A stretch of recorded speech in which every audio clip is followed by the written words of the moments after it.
Привет, друзья! Сегодня у нас с вами разбор важный. Прямо с этого месяца в Германии вступают в силу серьезные изменения и появляются новые риски, способные привести к финансовым потерям или дорогостоящим проблемам для многих жителей страны. Сначала детально с вами разберем, как скандальная реформа медстрахования ударит по пациентам и больницам, почему же вырастут доплаты за лекарства и для кого урежут бесплатное семейное страхование.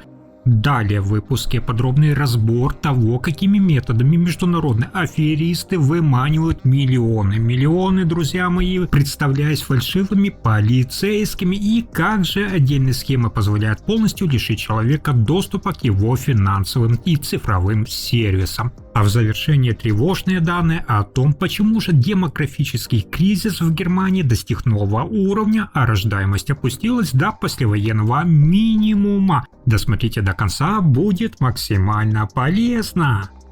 Итак, друзья мои, давайте разберем с вами, какими методами власти сегодня теперь заставляют людей платить больше. Ведь Бундестаг и Бундесрат окончательно утвердили спорный медицинский закон. Оппоненты власти во весь голос говорят о возможных рисках, ведь масштабные сокращения, по их мнению, напрямую ударят по качеству лечения 75 миллионов человек в Германии, пользующихся услугами государственных медицинских касс. На этом фоне даже клиенты таких страховых гигантов, как Цюрих, могут столкнуться со снижением стандартов обслуживания, а вот сами клиники с новой волной финансовых трудностей и закрытий.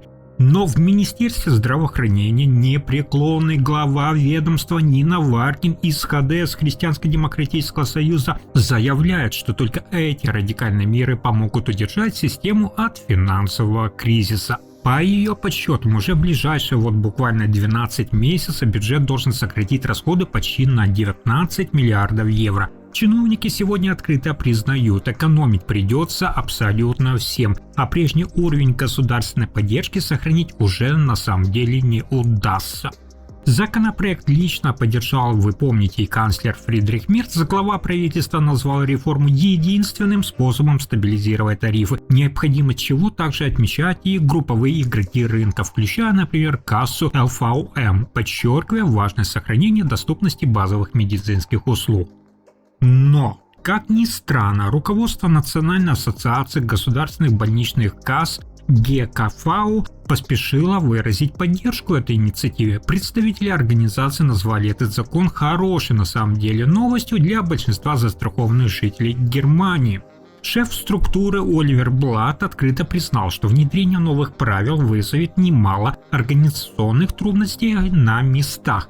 Однако, по его мнению, это одна из немногих реальных возможностей удержать тарифы от дальнейшего роста, за стабильностью которых внимательно следят и в компании, например, Hanse Merkur. Кстати, Блат также и поддержал позицию правящей коалиции и резко раскритиковал заявления самих оппонентов, назвав многие из них прогнозом чрезмерно тревожным и не соответствующим реальной ситуации. Профсоюз медиков тоже поддержал эту общую идею оптимизации расходов, хотя и с рядом оговорок. Например, президент немецкой медицинской ассоциации Клаус Рейнхард прямо заявил, что нагрузку по сохранению стабильности этой системы придется разделить абсолютно всем участникам, то есть и нам с вами, рядовым пациентам и практикующим врачам. Однако, по его словам, одними финансовыми мерами проблему на самом деле не решить. Следующим шагом должно стать масштабная цифровая модернизация немецких клиник и серьезное уменьшение бюрократических процедур. Зато фармацевтические лоббисты встретили новые правила крайне критично. Например, Союз Фарма Дойчланд, представляющий интересы крупнейших заводов, включая таких гигантов, как Pfizer, выражает серьезную обеспокоенность из-за принудительного снижения цен на медикаменты. По мнению представителей отрасли, подобные шаги могут существенно ослабить позицию немецкого фармацевтического рынка. Фармкомпании сегодня открыто предупреждают, что реформа станет негативным сигналом для крупных инвесторов, может снизить объем новых вложений, замедлить научные исследования и повлиять на развитие локального производства в Германии. Правозащитники из ассоциации ФАУ-ДК также резко раскритиковали правительственный проект Фридриха Мерца, назвав его несправедливым. Глава фонда Верена Бентеле прямо заявила, что на самом деле чиновники переложили большую часть финансовой нагрузки на плечи простых работников и граждан, чьи полисы ведут страховые компании, например, уровня Готайр. Главная победа переговорщиков коснулась молодых матерей и отцов. Чиновники хотели урезать, вы знаете, я вам об этом рассказывал, бесплатную семейную страховку для детей старше 6 лет, заставив тем самым родителей оформлять отдельные полисы. Это могло бы привести к росту расходов на базовую медицину. К счастью, эту инициативу, друзья, удалось отклонить. Теперь бесплатное покрытие гарантировано, внимание, всем школьникам до 12 лет. Это реальное на самом деле облегчение для семейных наших с вами бюджета, позволяющее не уменьшать расходы на детские товары, средства гигиены, которые многие приобретают в супермаркетах, например, Росмо. Но в остальном закон сохранил достаточно жесткий характер. Оппозиция в Бундестаге резко раскритиковала реформу и уже ищет какие-либо юридические возможности для ее пересмотра. Лидер фракции «Зеленых» Брита Хассельман открыто обвинила правительство в чрезмерной спешке и принятии недостаточно проработанного документа. По ее словам, власти сделали так, что часть финансовой нагрузки на 75 миллионов переложили именно на граждан. Кроме того, по оценкам критиков реформы, серьезное давление может испытывать и региональная медицина. Внимание! Около 1850 немецких больниц рискуют столкнуться с тяжелыми финансовыми трудностями, что может привести к дальнейшему уменьшению числа медицинских учреждений.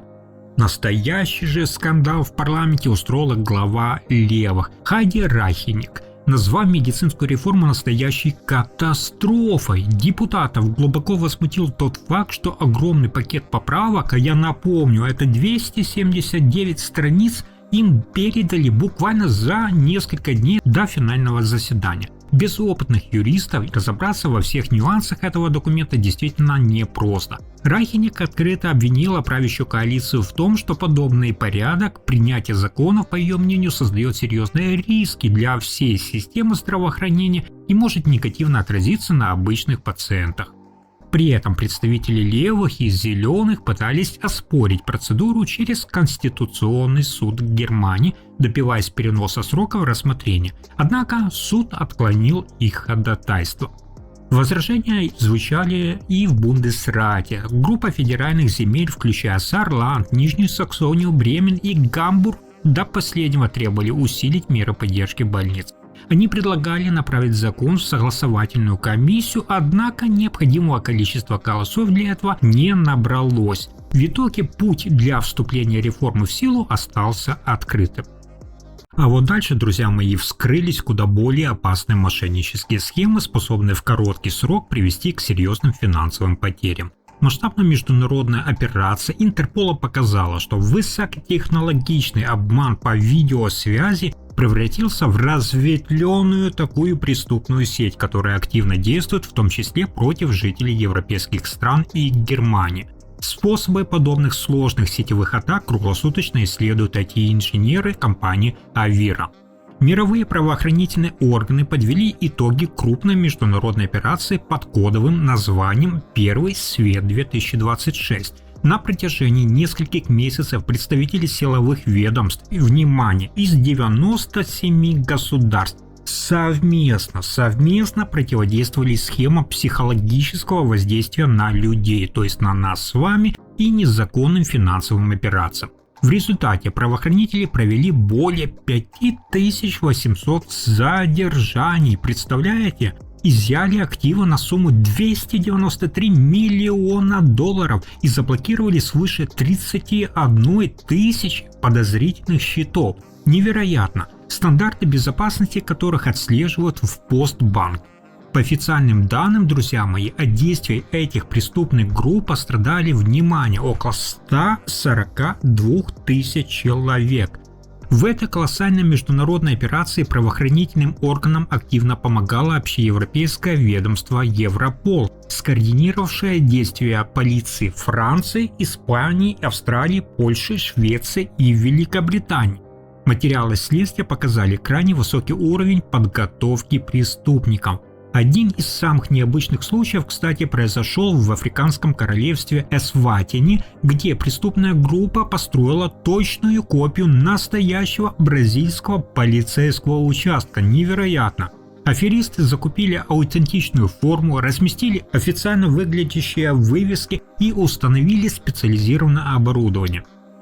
Через обычные видеозвонки злоумышленники представлялись федеральными маршалами Бразилии, запугивали людей вымышленными уголовными делами и убеждали переводить сбережения на подставные счета якобы ради их безопасности. Правоохранительные органы пресекли деятельность этой группы, задержав 82 человека и конфисковав 240 электронных устройств, безопасность интернет-инфраструктуры для которых отслеживают специалисты хостинг-провайдера Ionos. Этот случай еще раз, друзья мои, показал, что подобные мошеннические схемы давно вышли за пределами какой-либо отдельной страны и приобрели международный масштаб. Сегодня на пик популярности у международных преступных групп вышла изощренная схема психологического давления, получившая название «цифровой домашний арест». Этот метод на самом деле уже привел к крупным финансовым потерям среди жителей Индии, где общий ущерб исчисляется десятками миллионов долларов. Процесс обмана на самом деле, друзья мои, всегда одинаковый. Лжесотрудники правоохранительных органов выходят на связь через мессенджеры, обвиняя человека в якобы совершенных преступлениях и настойчиво требуют круглосуточно держать включенной камеру телефона или ноутбука. Людей вынуждают подолгу оставаться перед экраном под постоянным видеонаблюдением. Любая попытка прекратить разговор, связаться с родственниками или, например, выйти из дома сопровождается имитацией экстренной ситуации и угрозами немедленного задержания. Финал подобных схем, как правило, одинаковый. Человека психологически убеждать перевести все свои накопления на подставной счет, хотя, например, вот в банке, Таргобанк, подобные подозрительные переводы обычно выявляют и оперативно, что правильно, блокируют. В Европе эта схема в таком виде пока не получила очень широкого распространения, и в Германии подобных многодневных, назовем так, видеозвонков под давлением пока официально не фиксировалось. Зато в Германии, друзья мои, уже много лет активно действует телефонный аналог этой схемы. Это шоковый звонок или мошенничество с внуками от имени лже-полицейских. Правоохранительные органы и сотрудники службы защиты прав потребителей регулярно предупреждают граждан, аферисты представляются прокурорами, судьями или сотрудниками таможни. Преступники используют технологию подмены телефонных номеров, из-за чего на ваших экранах мобильных телефонов нередко отображается официальный экстренный номер 110. Людей профессионально запугивают вымышленными авариями с участием родственников или сообщают о якобы совершенных преступлениях, требуя срочно вынести из дома и передать сотруднику полиции все наличные деньги и драгоценности. При подобных звонках специалисты службы помощи АФАОД дают единственный правильный совет – немедленно, друзья, прерывать разговор.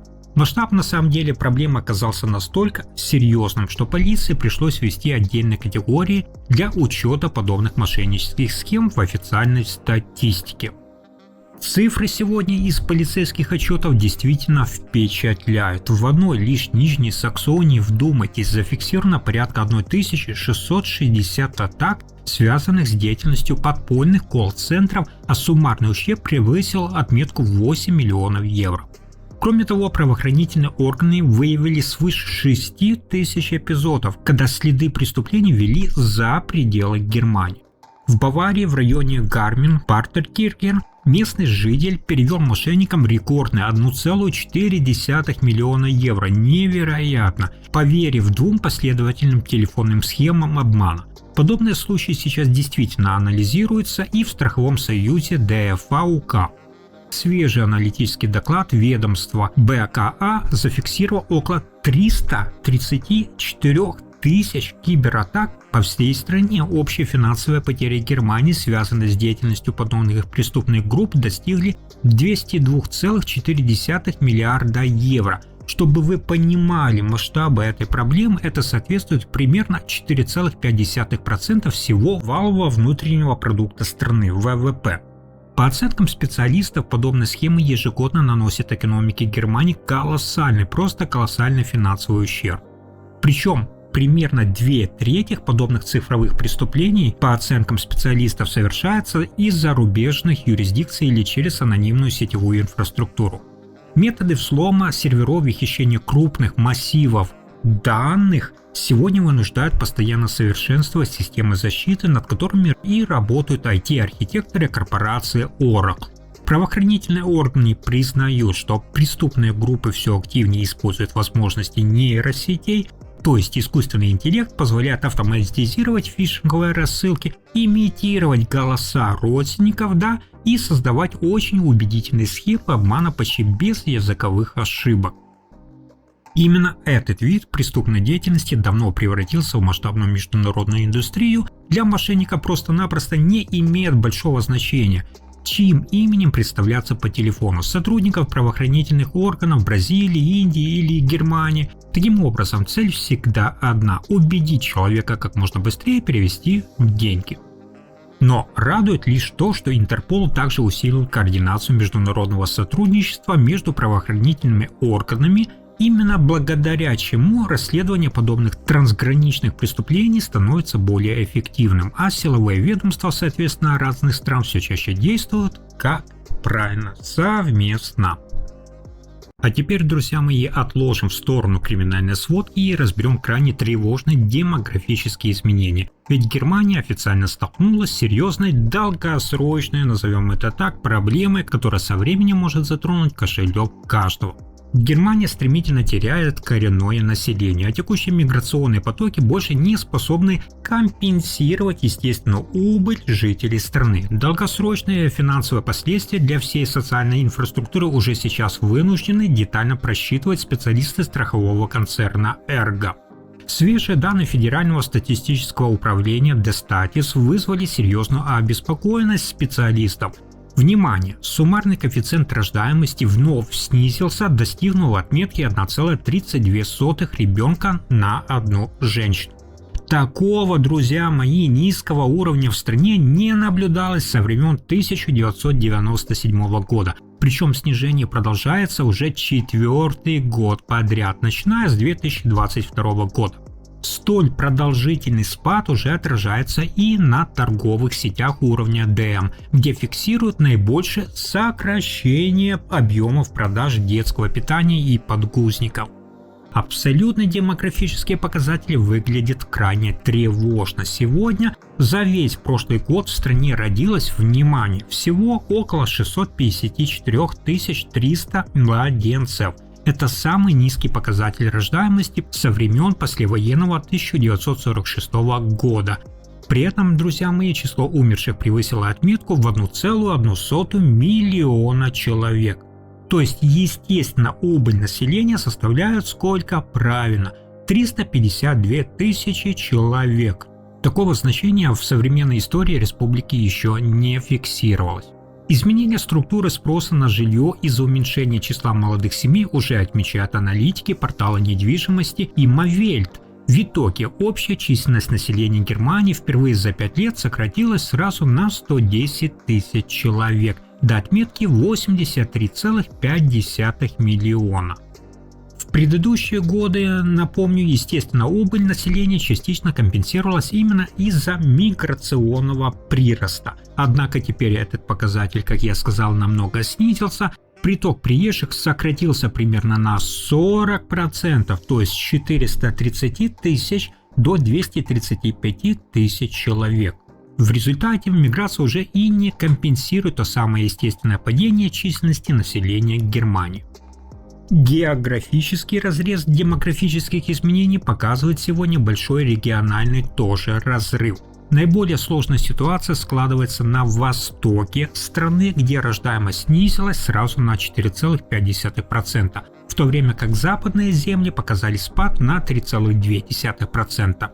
И внимание! Самое большое снижение зафиксировано в Мекленбурге и Передней Померании на 8,4%. Представляете? Единственным регионом, продемонстрировавшим положительную динамику, оказался Гамбург, где число рождений увеличилось на 0,5%.